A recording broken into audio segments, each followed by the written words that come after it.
Hi guys, so this is my second video, and first I wanted to thank you all because my first video had an amazing feedback and this made me very happy.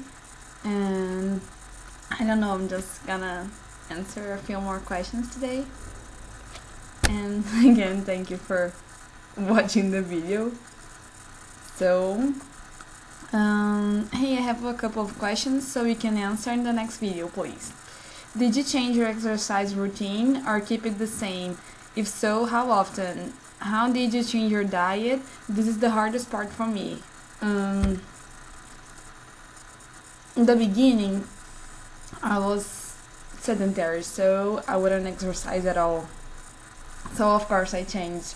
I didn't do anything major. It was basically starting to use the treadmill, and I would walk because I was overweight and I was obese, of course, so I wouldn't run. I was just walking, and 4 to 5 times a week for 40 minutes, sometimes an hour. It would depend on the day. So it changed because I didn't do any kind of exercise, and I started with that. And my diet. In the beginning, I didn't do anything too radical. I just changed the amount of food I ate. So at night I would eat less. That was always a problem for me because I wouldn't eat breakfast, and then at night I would be like extra hungry and I would eat something bad. And the amount of food, I started to control how much rice and beans I should be eating, because in Brazil we have that a lot. So less sugar, and I cut the soda. In the beginning I was drinking a lot of juice, but then I reduced that too and basically was drinking only water. And honestly, I don't mind because I like water. And sometimes I look at the juice boxes and there's like 140 calories, and I'm like, no, thank you. I don't need that. It has lots of sugar. So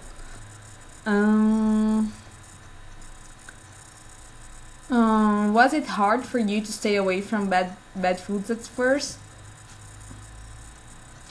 Yes, like I had to sacrifice lots, because in the weekends sometimes I wouldn't go out because I didn't want to ruin my week. I think some of you guys will understand what I'm saying, because you control your food and you're doing everything right during the week, and then the weekend comes and everybody's gonna eat crap, and you just don't want to ruin everything because we can gain weight like very quickly. And sometimes I'll just stay at home and exercise. It's not like I didn't have a social life, but I put that on hold for a while I was still losing weight. So yeah, it was hard because I was changing, but the rest of the world was still the same. I think this is something that happens to everybody. Like, you are changing your mind, but your whole family or your friends are still eating crap, and you're the one who has to deal with that. Because even though we try to convince other people to eat healthy, we can't. It's their habits. We just have to deal with that and be able to hang out with them, but not eat the same things or not eat the same amount of food they are eating.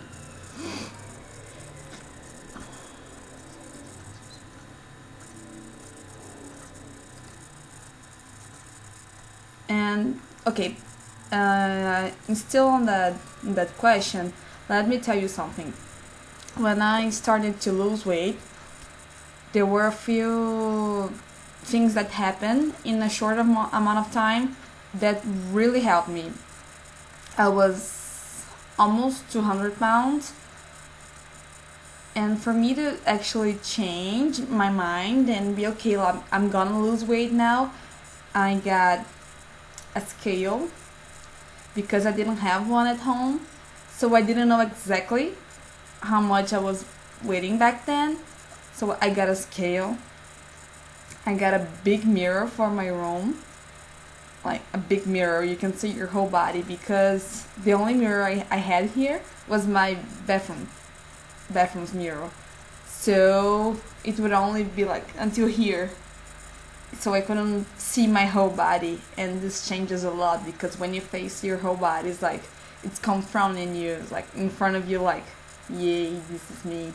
So I got the scale, I've got the big mirror, and this is the big mirror. I got a treadmill. I didn't have one at home. So I didn't want to go to the gym back then, and I was like, okay, I can do this at home. I was so insecure that I didn't even want to go to the gym. So I got a treadmill, a scale, the mirror, and I went to the doctor.